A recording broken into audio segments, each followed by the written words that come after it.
welcome to my channel, and if you've been here before, welcome back. My name's Kat. Welcome to a different angle of my room. Today we're going to be talking about hair, specifically my hair, obviously. I get quite a lot of questions on my Instagram about my hair and how I look after it, so I thought I could compile a whole load of answers in one video, and obviously the video where I talk about my hair is the video I'm going to wear a beret and cover my hair up. I don't know, just really wanted to wear it. I think I look cute. So we can start with talking about my hair and then go on to sort of the methods that I use. We'll get into it. So my hair type is really fine, but I've got a lot of hair. So it looks really thick, but it's not. It's really fine. When I was little, younger, primary school sort of age, I had stick straight hair. I don't know where the waves came from. I really don't. Both my parents have straight hair. It just sort of happened, and then when I got to high school age, it started to get a bit more wavy. It sounds strange, but it sort of started to get a bit wavy when I started to dye my hair. I don't know, maybe there was some sort of chemical reaction and that helped with the way that my hair was, but I'm very happy that it went wavy. I much prefer wavy and curly hair on myself than straight hair. Over the years, I've had lots of different coloured hair. I'll try and find some pictures, but when I was in high school, I had reddish purple hair, and then I dyed it black, and then I had black hair for a long time. And last summer, I was with a couple of my friends, and I mentioned how I'd sort of thought one day, when I can afford to, I was just gonna cut my hair off and dye it like a peachy pink. And my friend Fran was like, well, Superdrug's still open. And we did it. Over the space of a weekend, the bleach burnt my scalp so bad. I had scabs all over it. It was horrible. We had to do a colour removal and then 2 layers of bleach and then a tone, and it was a whole process. But I ended up with really cute pink hair, and I did like it. I think it suited me because especially in the summer I get super freckly, so it kind of looked really cute with my freckly skin, but the maintenance of it was just too much. Most what they call fashion colours, so pinks and blues and stuff like that, are coloured conditioner, so they don't stay in your hair very long, especially pinks. They wash out so quickly, so I was having to re-dye my hair once a week. And the final straw for me was when we went to Latitude. The day before we went, I put the dye on my hair and I left it on my hair for hours, absolutely hours, most of the day. And then the second day of Latitude, I had a shower and all of it just came out. I just had this patchy yellow hair for the rest of the festival, and that was it. I was like, I can't do this anymore. I can't I just can't deal with this. So at Latitude, I made an appointment with my friend's hairdresser, who was a really lovely guy, and I went as soon as Latitude was over pretty much, and I got it dyed dark brown with what was supposed to be a platinum blonde fringe. It went quite silver. I didn't really like it, so I went back and we just did the whole head brown. At this point, my hair was so dead that most of it had to be cut off. I had that super noodle hair, it was really wavy, but it wouldn't stay in the wave. Nothing would help it stay, so my hair was really straight. It meant that I was then using heat on it because I was trying to get my curls back. My fringe was completely dead because I kept curling it under. It just got to a point where I hated my hair so much. I don't like short hair on me. I don't think it suits my face, and I was really sad, really sad about my hair, because my hair had always been my favourite feature, and it was always a very defining feature of mine, that I had this sort of big wavy black hair. I don't know, it's silly, but it was a really big part of my identity. I liked the brown hair. I think it was really cute, but I I just never felt like me. I never looked in the mirror and felt like at home in my body, and it really messed with my entire body image. Oh, we're getting to some I think the combination of me going up 2 dress sizes, as well as having hair that just didn't feel right in my soul, kind of, I don't know, knocked me to 6. 4-6. What's the saying? Anyway, that's not what you're here for. You're here to hear about how I managed to heal my hair. As soon as I sort of realised, oh, I've really, really fucked up my hair and I need to do something to sort it out, I did some really extensive research on things that help, bleach damaged hair, colour damaged hair, especially for wavy hair. And I ended up coming across what is called the Curly Girl method. So the Curly Girl method is taken from Lorraine Massey's book, Curly Girl, the Handbook. I think I have 2 B waves. I'm not 100% sure. Basically, what the Curly Girl method consists of is not using any sulfates, silicones, minimal heat, minimal chemicals. It's basically trying to be as natural as humanly possible with your hair. A lot of people, like myself, modify the Curly Girl method so it works a bit better with their hair. But the general gist is removing those products from your hair care routine. Reason being, silicone is actually a type of plastic that they basically put in hair care products, especially conditioners or leave-in products that coat your hair follicles so that they look shiny, but they're not actually healthy. They're just covered. It's not penetrating the hair follicle itself, it's just coating it. And because it's a plastic, the only thing that actually can wash it out of your hair is sulfate. So you're having to use sulfate shampoos which dry out your hair, dry out your scalp, and then that's the only way you can get the silicone out of your hair. For me personally, I like to use a sulfate shampoo once a month maybe, just because my scalp can get really oily, and I find that sometimes using a sulfate-free shampoo doesn't necessarily get all the build-up of product off my scalp and can really contribute to dandruff and stuff like that. So once a month I will use a sulfate shampoo, but that's it. I won't use it any other time. Originally, when I started the Curly Girl method, I was following it to a T pretty much, and I wasn't shampooing my hair. I was just using conditioner, and for me that didn't quite work because, again, as I said, I get a really oily built up scalp. I get a lot of dandruff, so I found that when I was just using conditioner to wash my hair, it wasn't actually cleaning it. It just felt like I was just piling more and more product onto it. So I started to incorporate sulfate-free shampoos and then slowly worked into using one sulfate shampoo a month. Originally as well, I was using moisturizing everything, like moisturizing shampoo, obviously moisturizing conditioners, moisturizing leave-ins, and it just made my hair so stringy, I think is the word I'm looking for. I didn't have like nice big clumpy waves. I just had like these tiny little like strands of hair.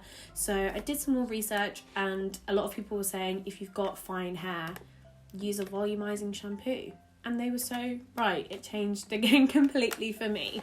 So the shampoo that I personally use and love and have stuck to for a while is the OGX Thick and Full Biotin and Collagen, and this is a sulfate-free shampoo. It's got sulfate-free surfactants.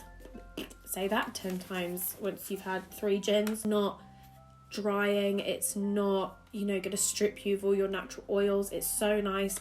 I just use a sort of 10p size amount, rub it into my hands, rub it over my scalp, and then I actually use one of these great things. I will use this to really get in the scalp. So I just go back and forth, give it a really good scrub, especially around my hairline, because I get really, really dandruffy just around my hairline, and I find that really, really helps.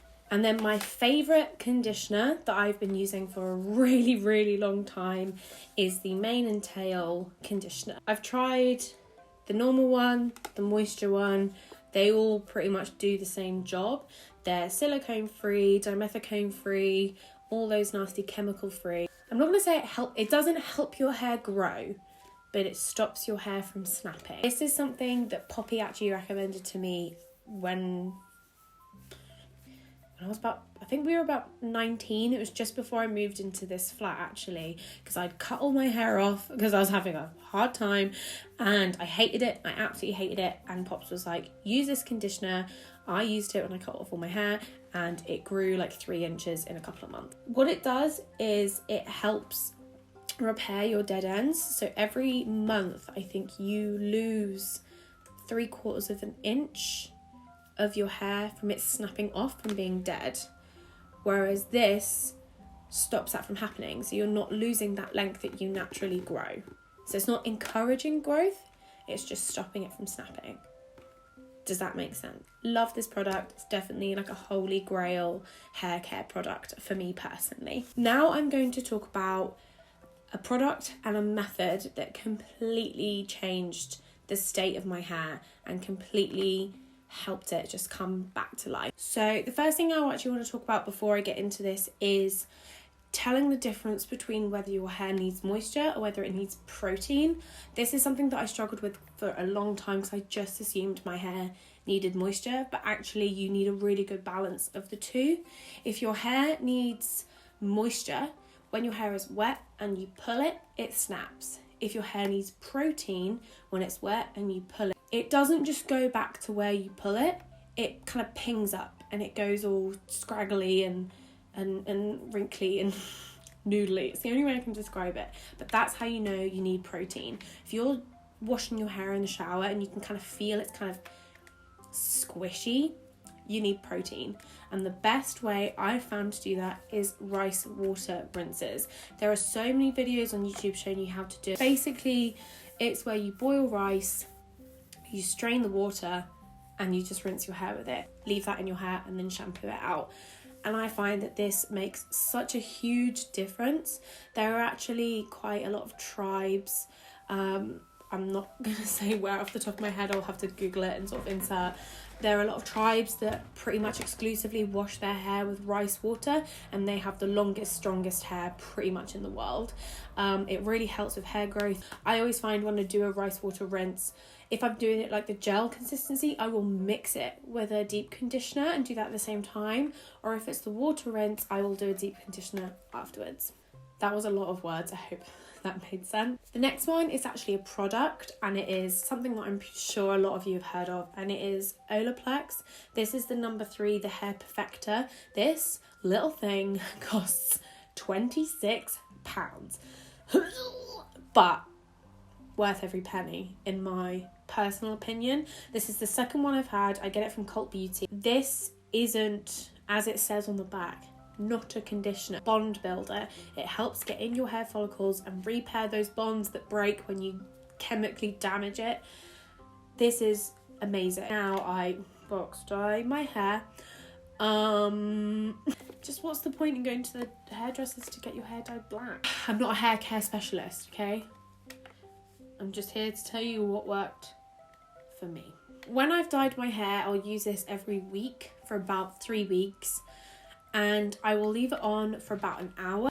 Other than that, I will maybe use it once every week and a half to 2 weeks, depending on how my hair is feeling. Because this is quite a drying product, it's not conditioning as it says, it's a bond builder. But the difference it made to my hair is absolutely astounding in my opinion, and I think this is totally worth it. I think Olaplex is definitely worth the hype that it gets, and I really love this. When I Olaplex my hair, I always follow up with a deep conditioner, and at the moment I'm using the Maui Moisture Hair Care. This is the Revive and Hydrate Shea Butter hair mask. It's okay. It's not the best hair mask I've ever used. I want to use this one up before I experiment with another hair mask, but I like it. It does the job. I find when I use this, I don't need to use a leave-in conditioner afterwards, so I really like this. I washed and styled my hair this morning, so I filmed myself doing that whole process, not washing it. I didn't feel the need to show you washing my hair. It's pretty self-explanatory, but I wanted to show the methods that I use to style my hair because I think it's made a big difference. I do want to say I don't think my hair is completely healed yet. I don't think it is at its absolute best. It's nearly there. It is nearly, you know, I can feel that it's nearly there, but every time I wash my hair it gets slightly wavier, and I'm just really excited to continue looking after it and seeing where it gets me. Yeah, let's move on to the styling part of this video. Okay, I wanted to start far back so you can see that I was actually wearing a skirt today, because I've just been wearing jogging bottoms or pajama bottoms.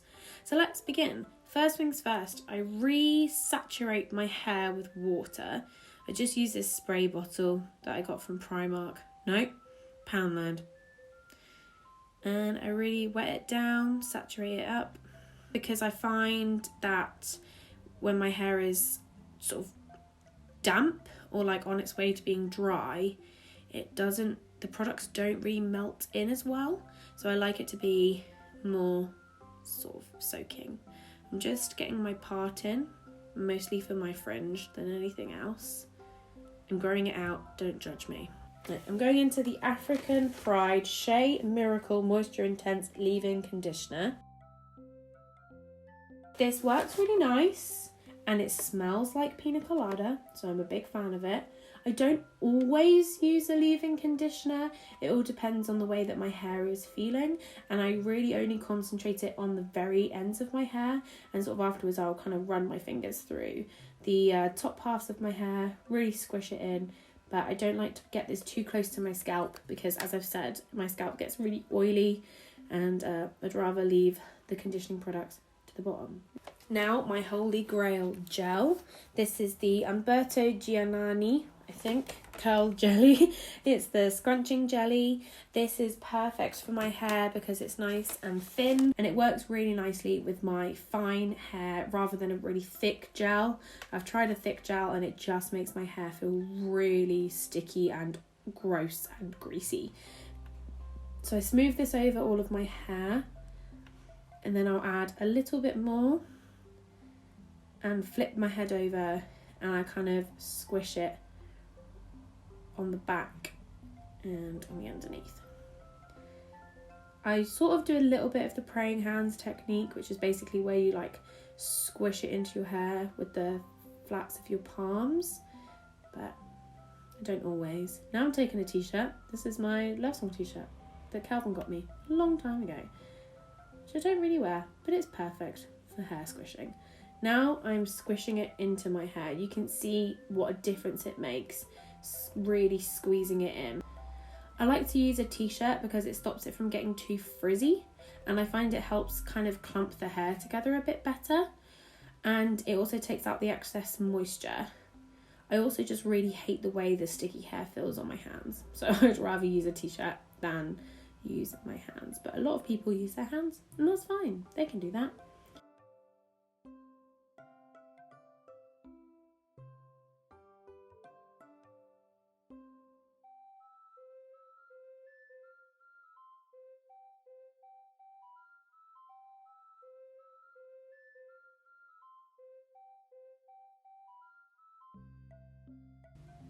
Kind of flip my hair side to side so I can get all of the angles. Then I flip it back up, kind of wiggle it back into the parting. Not that my parting's very accurate anyway. And where my hair was bleached, a lot of it snapped off, so I have all these really short layers at the very top of my head that I kind of have to curl under with my finger, otherwise they curl up basically rather than curling down. Now I'm using my hairdryer and diffuser, heat high, fan high, and I'm just gonna hover it over my hair. I don't really touch it until I find it's actually a bit more dry, a bit more set, because the reason I'm doing this is I want the gel to set. Flipping it over, giving it a little little, oof. Oh, my scalp is so pale. God, I look like I'm balding. I was getting really hot and bothered doing this. Now I'm turning the heat all the way down. And I'm going to start with my fringe. Just pop that in the diffuser. Helps give it a little bit of shape, but my fringe is the one place that doesn't really wave up at all. I try really hard not to use any sort of heat in it. I kind of just finger style it to try and get it to go the way I want it to go. But this is something that does kind of help give it that little bit of a wave. Now I'm just going to start actually putting my hair into the diffuser. I don't hold it there for very long. I just do it for a few seconds and then let it down. I try not to touch it too much once I've brought it down, but I also am a fiddler, so I do touch it. So, a bit redundant really. My eyes look really green. Because they are green. But I find in all my videos they look really blue. I promise you, my eyes are green. Getting in the roots a little bit, giving them a little bit of a wiggle. Now I'm going to do some root clipping. I take these sort of like flat clips. I think I got them from Poundland again. And I pick up sort of like the top layer of my hair, kind of loop it and clip it up. This really helps with those really short layers that I have on the very top. Stops them from going really flat, so my head kind of has a weird shape. But this helps kind of get some volume at the roots. This is definitely something I recommend to curly people. I only leave them in for about 10 minutes. I don't leave them in for too long, otherwise you can get a dent in your hair. And now, I'm just gonna leave it. Okay, so this is what it looks like when the gel is pretty much set.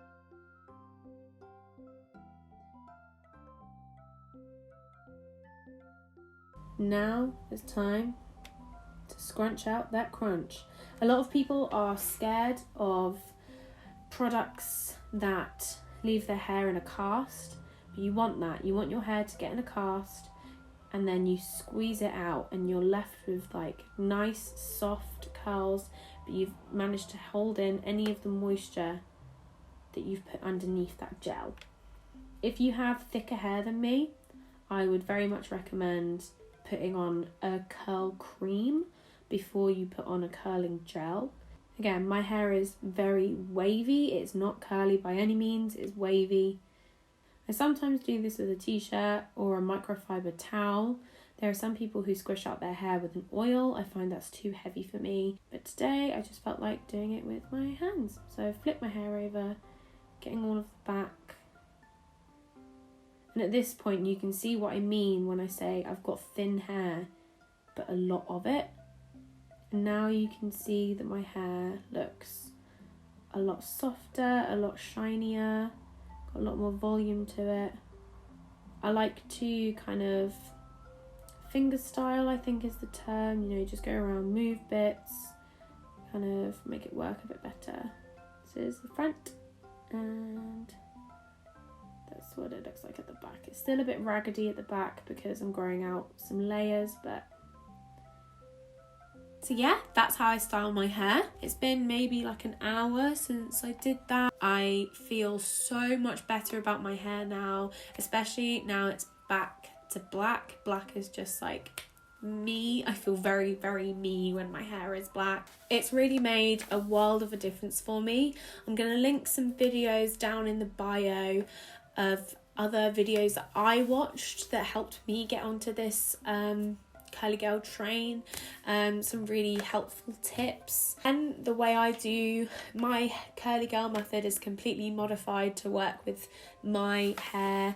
Just play around with it, see what works for you. Maybe in another 6 months time, when my hair is hopefully even better, I'll be able to do an update, see where we're at. Thank you so much for watching. I hope this has been somewhat helpful to you.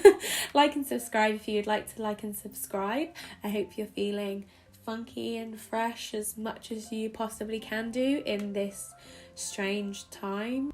Take care of yourself, eat good, drink good, and I will see you in the next one. Lots of love. Cheers, thanks. Bye.